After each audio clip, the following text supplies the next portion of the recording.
Mesdames et messieurs, bonjour, bienvenue dans ce bulletin d'information de ce jeudi 11 décembre 2025. Voici les grands titres de cette édition. Le Conseil des ministres s'est réuni ce mercredi 10 décembre 2025. Au détour de ce rendez-vous hebdomadaire, le Conseil des ministres adopte de nouvelles mesures dans les secteurs fiscaux, sanitaires et d'infrastructures. Le bloc républicain a mobilisé pour condamner la tentative de coup d'État. C'était ce mercredi 10 décembre à Cotonou. Et puis on parle d'élection générale de 2026.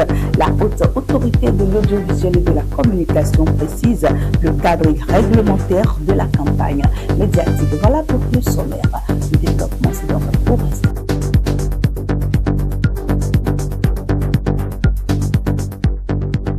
Et nous démarrons cette édition par une brève décès de l'ancien député Octave Khoudébé, le professeur Octave Khoudébé, fondateur de l'Université Khoudébé d'Afrique et ancien député de la 8e législature, est décédé ce mercredi 10 décembre 2025. Figure marquante de l'enseignement supérieur privé au Bénin et acteur politique respecté, il laisse derrière lui un héritage considérable. Sa disparition suscite une vive émotion au sein de la communauté universitaire, politique et parmi les milliers d'étudiants qu'il a contribué à former.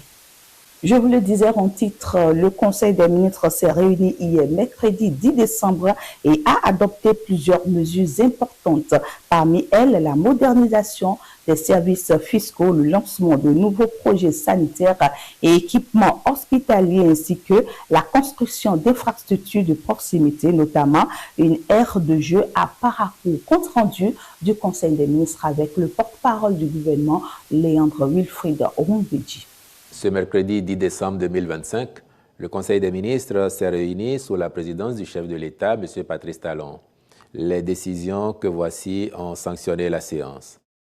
S'agissant des mesures normatives, il a été adopté sous cette rubrique le décret portant approbation des statuts de l'École des métiers du tourisme, de l'hôtellerie et de la restauration.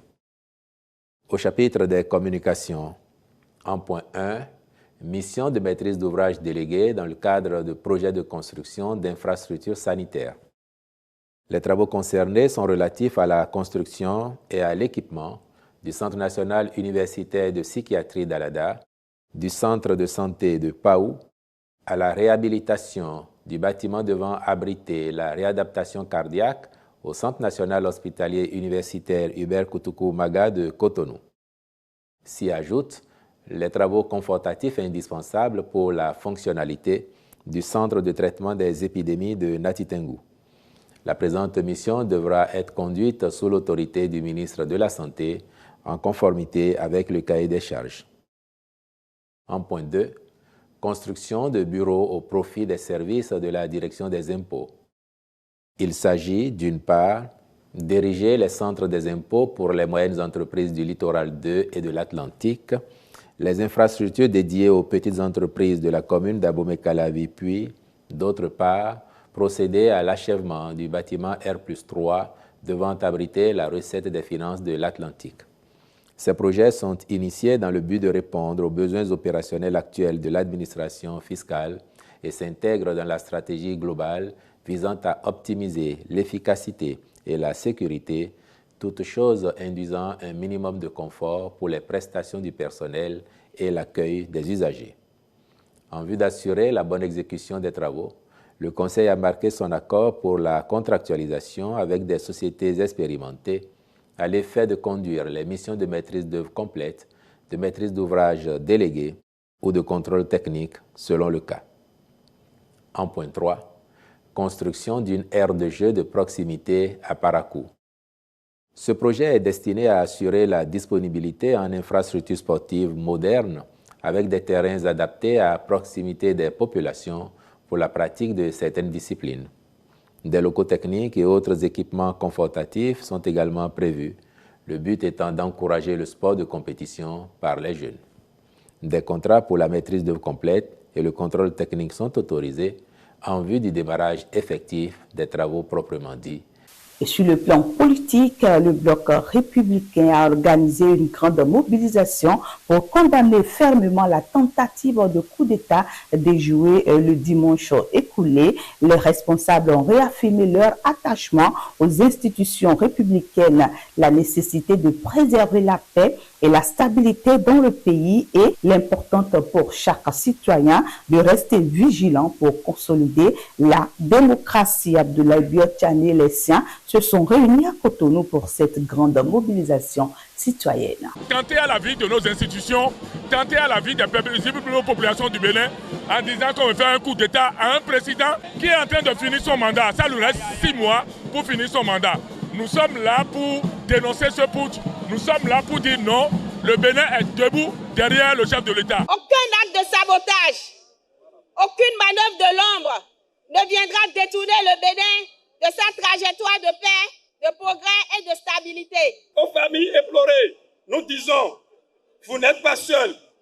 Le Bénin vous porte, la jeunesse vous soutient. Cette mobilisation d'aujourd'hui, c'est la preuve que vous êtes la force vive de ce pays, que vous refusez de laisser notre avenir être volé par la violence. Ils ont cru pouvoir nous briser. Ils ont lâchement attaqué notre président, nos institutions, notre démocratie et notre paix. Regardez-nous, ils ont réveillé plutôt une force bien plus grande. Je le dis aujourd'hui avec force, l'avenir du Bénin ne se négocie pas dans les coups de force. Il se bâtit dans la paix, dans l'unité et dans le respect de nos lois.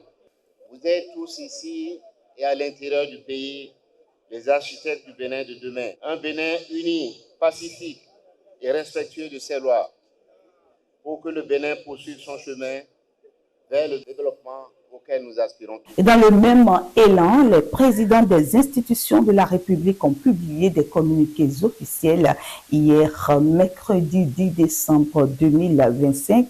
Ils rappellent avec force que la défense d'état de droit et la stabilité nationale sont des priorités absolues. Toute initiative visant à déstabiliser le pays est fermement condamnée. Claudine Fiavé Prudencio et les femmes de la 6e circonscription électorale condamnent le coup d'État manqué et réaffirment leur soutien à Patrice Talon lors d'une sortie de mobilisation tenue hier mercredi. Claudine Prudencio, femme politique et candidate aux prochaines législatives, a réuni les femmes de la 6e circonscription électorale pour exprimer leur indignation face au coup d'État manqué. Dans une déclaration ferme et solidaire, elles ont condamné cette tentative de déstabilisation et ont réaffirmé leur attachement à la paix, à la démocratie et au respect des institutions. Au cours de cette mobilisation, Claudine Fiavé Prudencio et les femmes de la 6e circonscription électorale ont également renouvelé de façon claire leur soutien au chef de l'État Patrice Talon, saluant ses efforts pour la stabilité du pays et son engagement en faveur du développement national. Ces dernières ont appelé les populations à rester vigilantes, sereines et unies autour des valeurs républicaines.